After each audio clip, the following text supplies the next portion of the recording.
haciendo colación al método científico, ¿se acuerdan que la semana pasada nosotros algo habíamos nombrado?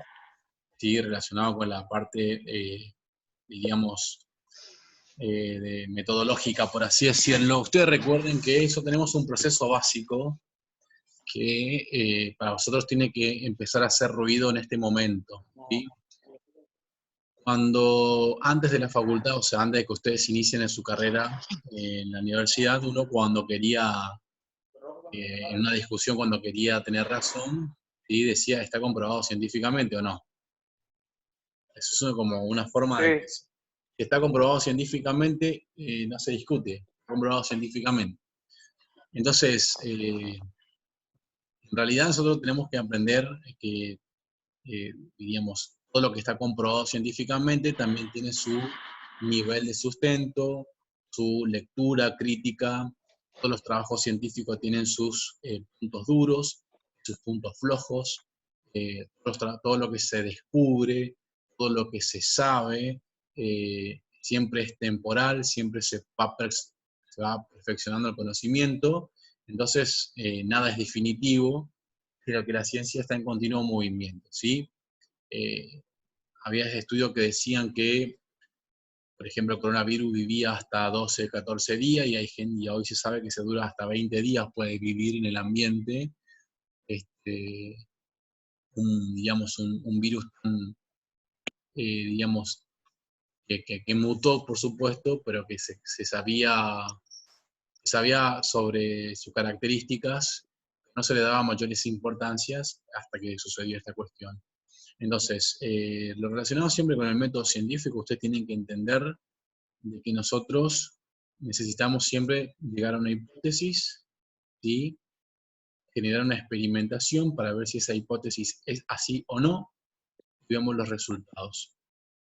Cuando nosotros hipotetizamos algo, suponemos algo, ¿sí? La hipótesis es una suposición, tenemos que poner a prueba. Y esa forma de llevar a cabo la prueba, ¿sí? Se hace con una metodología, o sea, se hace con una serie de pasos, ¿sí?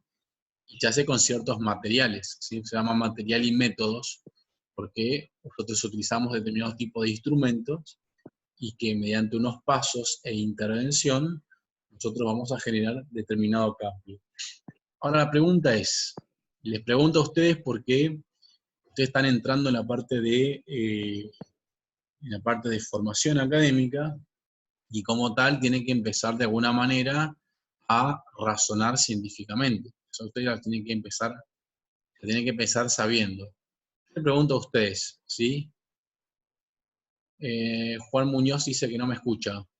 ¿Todos me escuchan? ¿Sí? ¿O hay gente que no me estaría escuchando, que ve que mueve el labio y nada más? Se escucha. ¿Me escuchan? Perfecto, muy bien. Sí. Muy bien, muy bien, muy bien. ¿Sí? Bueno, entonces, ustedes ahora que entran en la parte científica, yo les pregunto a ustedes, ¿qué significa? Les pregunto, ustedes lo pueden, voy a dejar abierto, lo pueden comentar acá en el WhatsApp, o también obviamente lo pueden expresar, lo pueden, como ustedes decirlo, mediante el audio del micrófono. ¿Qué significa que te entre aire al cuello?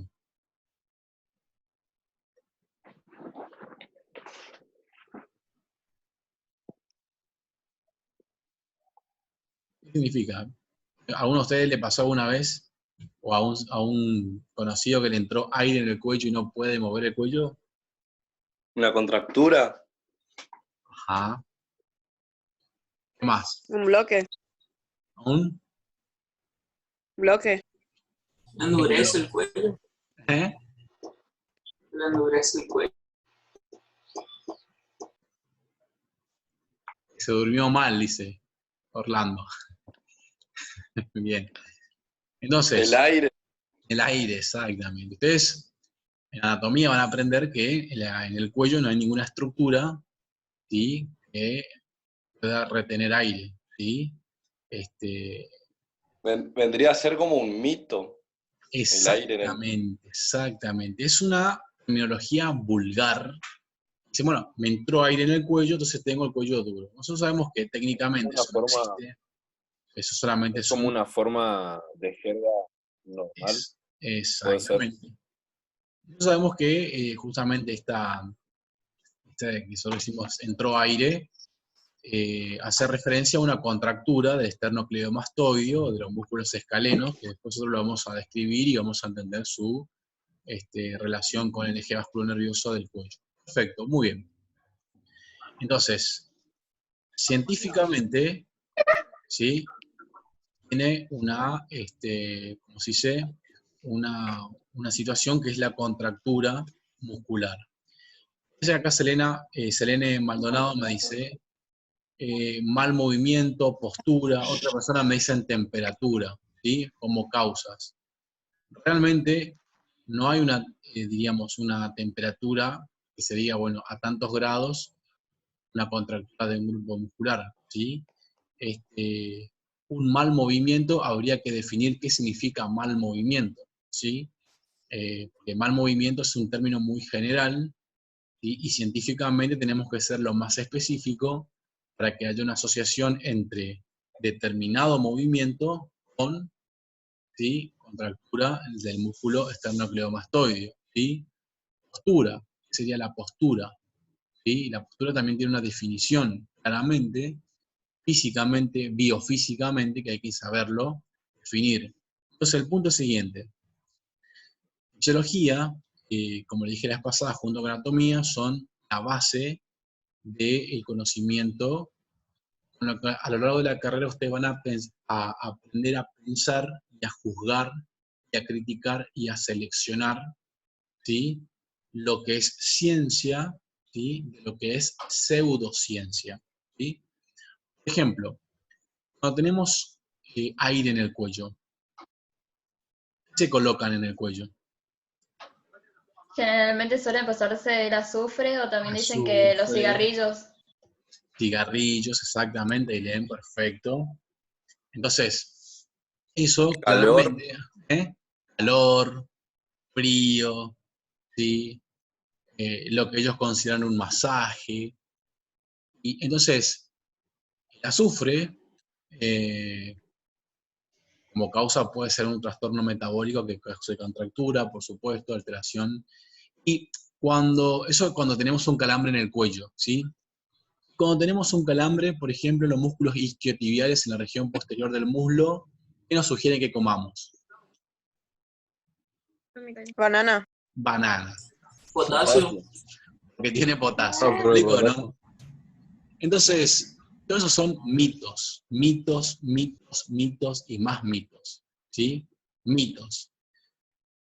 Que la gente considera, opina, cree, sin embargo no tiene ningún impacto en la salud. ¿Sí? Ningún impacto. Ustedes, con fisiología, con anatomía, y después y con el doctor Fernández, la parte que va de investigación en biofísica y demás, eso tiene que servir a ustedes para derribar los mitos, ¿sí? Y empezar a ser personas de ciencia, ¿sí? Personas científicas, con un perfil científico. Cuando yo hablo de perfil científico, hablo de personas con crítica, que todo lo que se dice se pone en duda, todo tiene que ser tamizado desde el punto de vista de la ciencia, claramente, ¿sí? Después, si quiere, podemos charlar la relación entre la ciencia y la religión, la ciencia y la fe, la ciencia y el mundo espiritual. Ni un problema, porque la ciencia complementa y mejora la vida espiritual, religiosa de todas las personas, ¿sí? No es contraproducente, no se chocan, lo que pasa es que hay personas que ignoran las cuestiones religiosas y hay personas que ignoran las cuestiones científicas. Entonces no es una cuestión de ciencia o fe, sino es una cuestión de ignorancia muchas veces. Así que uno puede tener fe, ser un gran creyente, o realmente ser una persona muy espiritual, ¿sí? Y ser una gran persona científica, ¿sí? Entonces, lo que a nosotros nos indica la ciencia es que nosotros, para poder asumir un resultado, por ejemplo, el azufre, te pones azufre, va a pasar el dolor, ¿sí? Y vas a poder mover el cuello. Entonces, la pregunta es, ¿cómo hace un azufre en estado sólido a pasar por una barrera, ¿sí? Dérmica, grasa, músculo, vasos, ¿sí? Y poder llegar al músculo y tener efecto. ¿Cómo? ¿Cómo lo hacemos? La realidad es que no tiene explicación. La realidad es que no se estudió. La realidad es que es muy difícil que un tópico en estado sólido pueda pasar la piel. Eso no existe. ¿Sí? Es como que yo me pase tiza por acá, los componentes de la tiza pasen y eso me haga un efecto. No tiene sentido. ¿Sí? Pero y entonces, profe, ¿por qué se escucha, digamos, que estrala y en algunas ocasiones se rompe? Exactamente, perfecto. ¿Sí? Muy buena la pregunta. ¿Sí? Primero que no hay relación entre, diríamos, las alteraciones del azufre que sufre porque está en estado sólido, ¿sí? Con, diríamos, el pasaje, ¿sí? Si uno, lo que uno puede hacer es experimentar que, vamos a ver que en la región cervical tenemos las apófisis transversas, ¿sí? De las vértebras cervicales, y el pasaje de cualquier superficie sólida va a tender a deformar, y en este caso, porque tiene cierta fragilidad, se va a romper. La rotura del azufre no significa pasaje, ¿sí? De iones hacia el interior celular. ¿Entiendes lo que quiero decir?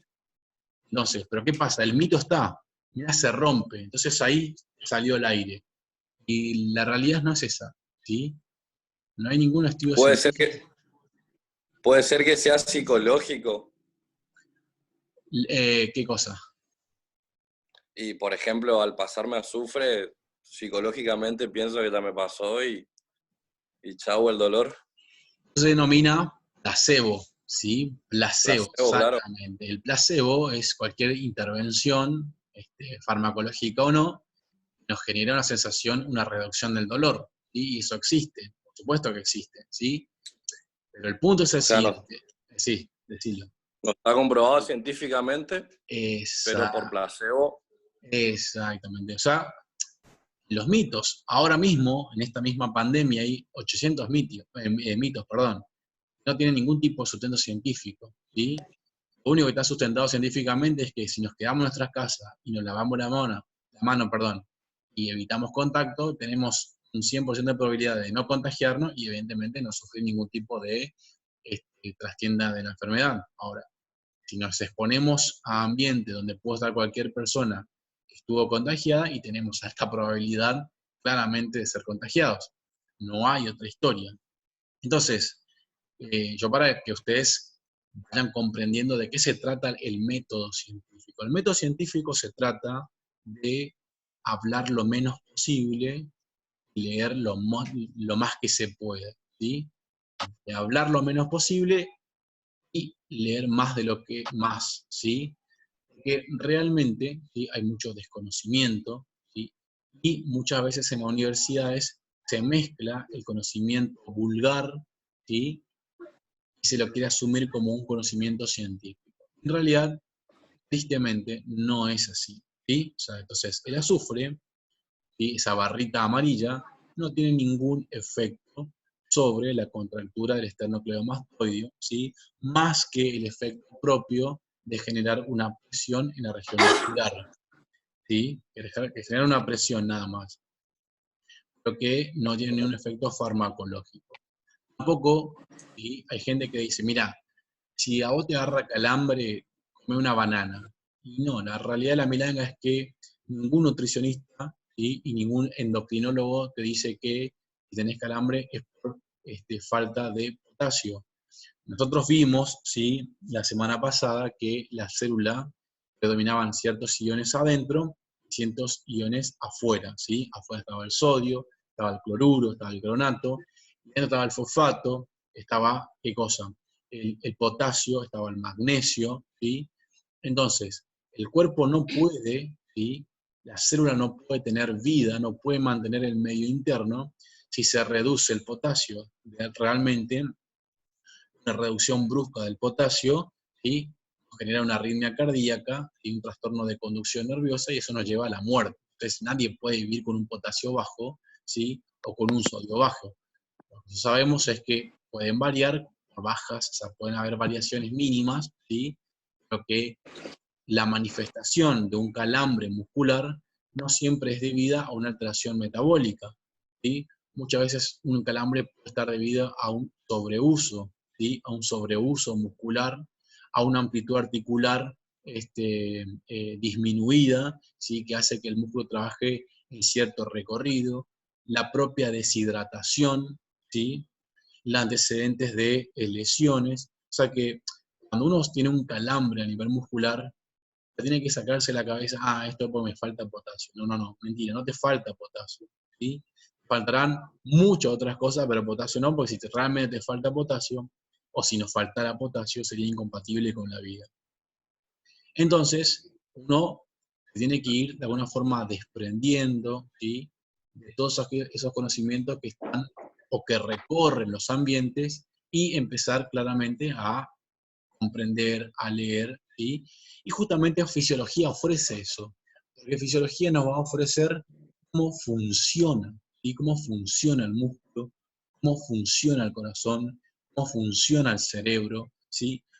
Cómo funcionan los diferentes órganos, ¿sí?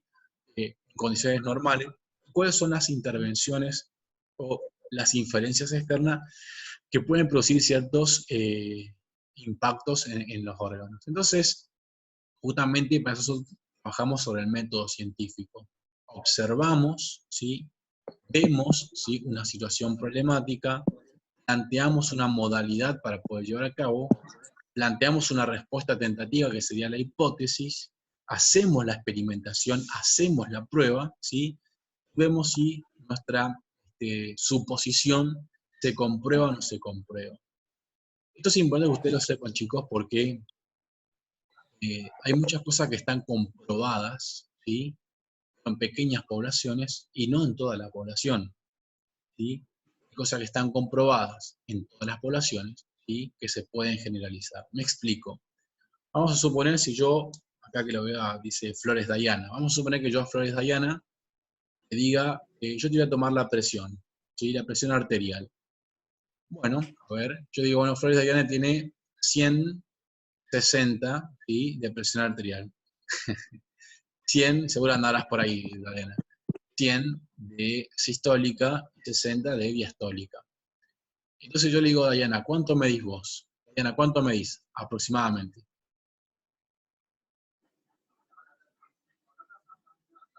1,60. Perfecto, muy bien. ¿Y aproximadamente estarías pesando? Aproximadamente. Aprox, 68. Perfecto. Entonces, yo puedo decir que todas las personas que miden 1,60 y pesan 68 tienen la misma presión que Dayana. No, claramente que no, ¿sí? Claramente no se puede generalizar lo que le pasó a una persona o cómo se encuentra una persona hacia toda la población, ¿sí? Porque eso es lo que hace el conocimiento vulgar. Vos sabés que yo probé la vez pasada una cosa y me dio resultado. Ajá, bueno, que te haya dado resultado, habría que ver realmente qué es lo que sucedió para que te dé resultado, y eso tiene que ser sometido a una experimentación a 10 personas, a 20 personas, a 30, 60, para que se pueda llevar a cabo si realmente se manifiesta solamente en una persona un determinado cambio o se produce en todo. ¿Me explico? Entonces, el método científico, ¿sí? El método científico apunta a derribar muchos mitos, ¿sí? La investigación, o sea, indagar, uno dice, bueno, a ver, vamos a estudiar realmente qué pasa con el azufre. Bueno, estudiamos a personas que tengan dolor en la región del cuello, ¿sí? A un grupo le aplicamos azufre y a otro grupo le aplicamos otro tratamiento y vemos si realmente hay diferencias o no. Entonces, fisiología nos va a dar la oportunidad de derribar mitos, de comprender, de entender cómo funciona el organismo, ¿sí? De comprender las diferentes intervenciones, si tienen efectos o no tienen efectos. Ustedes conocen, por ejemplo, el vendaje taping, ¿sí? Ustedes lo conocen. ¿Sí? Escucharon hablar del taping, habrán visto gente expuesta con el taping y demás. El taping, ¿sí? Es una terapéutica, que nosotros los kinesiólogos lo aplicamos bastante, ¿sí? Que es el vendaje neuromuscular, también se conoce. No sé si tiene otro lenguaje, otro nombre, perdón, pero Perdón. Pero bueno, diríamos, todos lo conocen, ¿sí? Al neurotaping, al taping. Bueno, si yo le pregunto a ustedes si saben si tiene comprobación científica el taping, ¿ustedes qué me dirían? Y si usa Messi, si usa Ronaldo, si usa Nadal, si usaba, qué sé yo, Tony Parker, ¿sí? Claramente, Pero, claramente que debe profe, tener un sustento científico. Y no, realmente, ¿sí? La ciencia no tiene ninguna definición definitiva del taping. Sin embargo, al taping se le asumen determinados efectos que realmente no están comprobados. Realmente no están comprobados y sí están estudiados. Entonces, fíjense el punto que yo voy. La gente piensa que como lo usa Messi, como lo usa Ronaldo, entonces el taping tiene efecto. No tiene nada que ver, no tiene nada que ver que la persona que lo use, ¿sí? Sea un famoso, deportista o lo que sea. Lo que tiene que ver es, bueno, a ver, qué dice la ciencia, no qué dice el jugador. Ahora te puedo decir, la verdad que me sentí bien, me sentí seguro, ¿sí? Pero eso no es ciencia. Eso es una opinión de sensación con la intervención. ¿Me explico lo que quiero decir? Profe, ¿podría ser que eso también pase con esas propagandas que hay, por ejemplo, de el corset que te hace bajar de peso? Por supuesto que sí, por supuesto, claramente. O sea, insisto, por eso, ustedes van a ver mucha información, que se asume que produce efectos en el organismo cuando en realidad no lo hace, ¿sí? No lo hace. Y entonces, una pregunta. sí, Por ejemplo, con respecto a lo de si, por ejemplo, una persona lo usa y esa persona dice que le genera resultado, como obviamente todas las personas son distintas, se tiene que hacer tipo, así como usted dijo, una prueba a gran escala para poder determinar si tal proceso, porque a lo sumo no tiene base científica esto que sería el taping. No sé, la verdad no sé si tiene o no tiene, pero si viene 20 personas y le resulta, ahí, a partir de ahí, a partir de todos los, o sea, si a las personas les resulta en el proceso, a partir de ahí se dice, tiene su base o cómo se desarrolla eso. exactamente, exactamente. Lo que pasa es que vos te pones a pensar que 2 equipos de fútbol nada más está constituido por ¿cuántos? 22 jugadores más suplente, podemos llegar hasta 30 personas. Por lo tanto, 20 personas que tengan una percepción, ¿sí? Una percepción, muy poco para la cantidad de la población que la utiliza. No sé si me explico, ¿sí? Entonces, eso es Sí, sí. importante comprenderlo, ¿sí? Es importante comprenderlo debido a que lo que yo le quiero transmitir es lo siguiente. No todo lo que brilla es oro, ¿sí? Y no todo lo que se dice que sucede, en realidad sucede. Eso ustedes lo tienen que saber y fisiología es la oportunidad. Entonces, en el caso del método científico, ¿sí? Lo que nosotros tenemos que saber es, una cosa es la percepción personal, ¿sí? Y otra cosa es el efecto medido objetivamente. Me explico.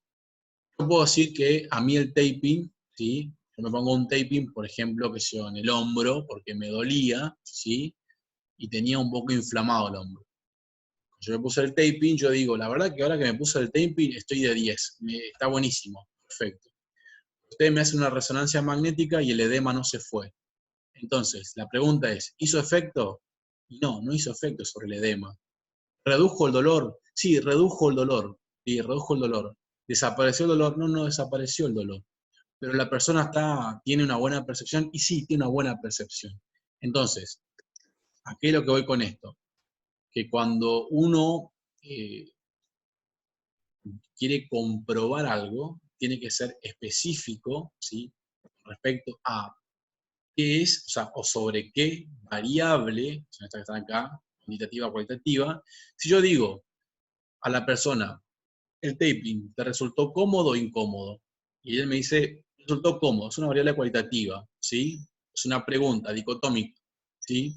¿Sentiste que redujo el dolor? Sí, la verdad que o sentiste diferencias en el dolor, sí. ¿Se redujo o no se redujo? Perfecto, son opiniones. Ahora, cuando yo mido, ¿sí? con un electrodo, cuando yo mido con un estudio por imágenes, ¿sí? Esa es una prueba objetiva, no una opinión subjetiva, sino una prueba objetiva para decir tal intervención tiene tal efecto en 10 personas, ¿no? Ahora vamos a probar en 100 y vemos si tiene el mismo efecto. ¿Tuvo el mismo efecto en 100? Perfecto. Ahora probaremos en 10.000. ¿Tuvo el mismo efecto en 10.000? Ahora probaremos en 2 o 3 o 4 millones de personas. Esa es la manera, ¿sí?, en que se va escalando para poder asumir que una determinada intervención tiene efecto. En kinesiología tenemos muchas azaraza, muchas terapéuticas, ¿sí?, de las cuales nosotros asumimos que tienen efecto y que no están comprobadas. ¿Sí? Y no están comprobadas.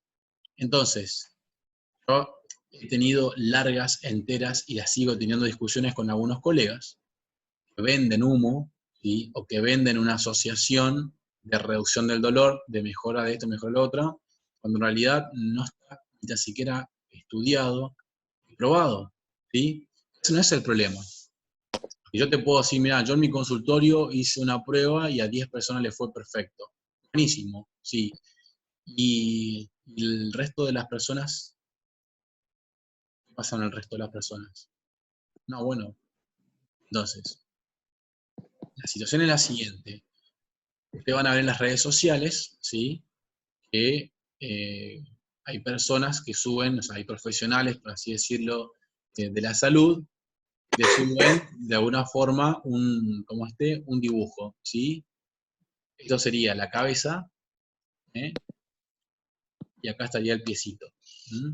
Estaría el piecito, ¿usted está viendo mi dibujo o no? Bueno, esto que está en la columna, bien torcida, esto es una escoliosis, ¿sí? Muestra la foto de un paciente escoliótico. Ellos hacen la intervención, o sea, hacen su terapéutica y te muestran, ¿sí?, un paciente con la columna derecha. Más derecho que la regla tienen. Claro, entonces vos decís, mirá vos, hizo el tratamiento y está derechito. Entonces la pregunta es la siguiente, perfecto, a un paciente le funcionó, buenísimo, súper destacable. La pregunta es la siguiente, ¿a cuántos pacientes le hiciste? Y le hice a 10. ¿Y a cuánto le funcionó? A 1. Entonces, ¿cuál es la conclusión?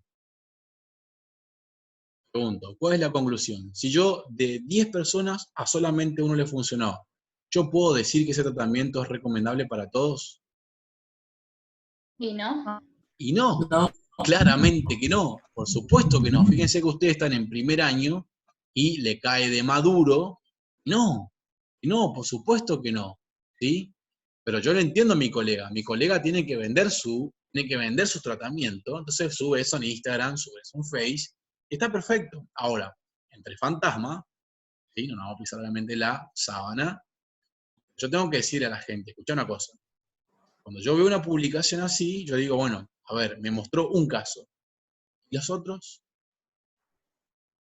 ¿Los otros dónde están? Y si a mí me dicen, bueno, yo tuve solamente 2 pacientes y a los 2 los fui bien. Y bueno, entonces, te falta más pacientes, entonces. Asumir que vas a tener el mismo efecto. Es decir, si a ustedes le pica una víbora venenosa y a mí me pica una víbora venenosa, nos mata. ¿Sí? Sea grande, sea chica, lo que sea, ¿sí?, la víbora te mata. Es un veneno, muy tóxico. ¿Sí?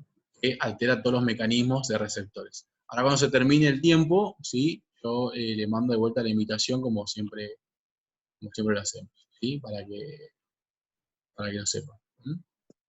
Y hacemos un ratito más de fisio y no vamos a tardar mucho hoy.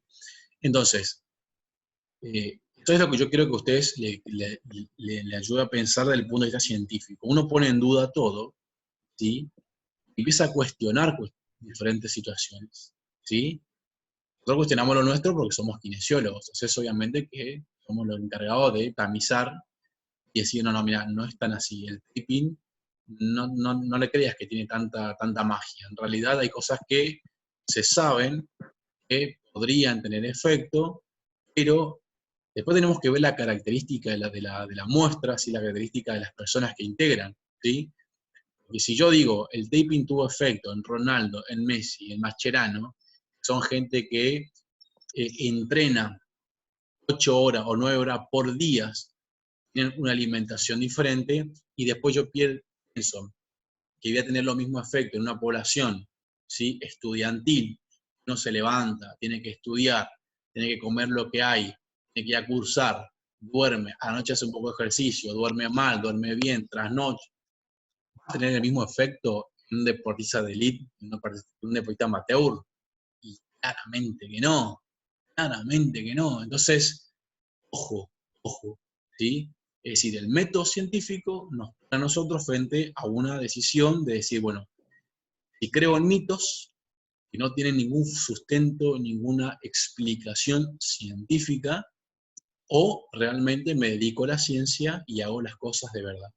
Si ustedes se van a dedicar a la ciencia, quieren hacer las cosas de verdad, bueno, fisiología es la materia. Fisiología es la materia que va a despejar los mitos, ¿sí?, todo lo que sea, toda la parte de pensamientos mágicos, mitos con los que ustedes vienen, con la sociedad que nosotros nos desarrollamos, y vamos a empezar desde el punto de vista científico. ¿Quién, cuándo, dónde, de qué manera, en quién sí, en quién no, ¿sí?, indicaciones, contraindicaciones, efectos colaterales, ¿sí? Cuando uno se compra un fármaco, abre, ¿sí?, el fármaco y tiene un papelito donde te va indicando en quiénes sí, cómo, dosis, en qué sí, en qué tiempo, acompañado con qué.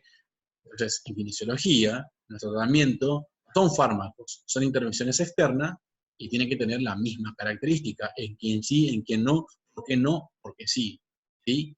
Eso nos da fisiología,